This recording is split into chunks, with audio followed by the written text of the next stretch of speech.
Pakistan Tehreek Insaf minority wing की जानिब से सक्कर में पुरवकार पाकिस्तान जिंदाबाद रैली निकालकर वतन अजीज से मोहब्बत व अकीदत का भरपूर इजहार किया गया। पीटीआई की मरकजी रहनुमा और रुकन कौमी असम्बली रहनुमा शनीला रोथ, MNA जयप्रकाश और सक्कर लाड़काना मिनार्टी विंग के नौ मुंतखब सदर राजेश कुमार की क़यादत में एयरपोर्ट से निकाली जाने वाली रैली में सैकड़ों मोहब्ब वतन शहरियों ने सैकड़ों गाड़ियों में शिरकत की।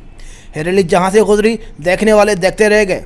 शुरा ढोल की थाप पर रक्स करते हुए सक्कर प्रेस क्लब पहुंचे, जहां पुरहजूम प्रेस कॉन्फ्रेंस से खिताब करते हुए रहनुमाओं ने कहा कि अक़लियती बिरादरी पाकिस्तान के साथ और पाकिस्तान अक़लियती बिरादरी के साथ खड़ा है। प्रेस कॉन्फ्रेंस से कबल वज़ीर आज़म पाकिस्तान इमरान खान की सालगिरह का केक भी काटा गया। The mirror TV Pakistan.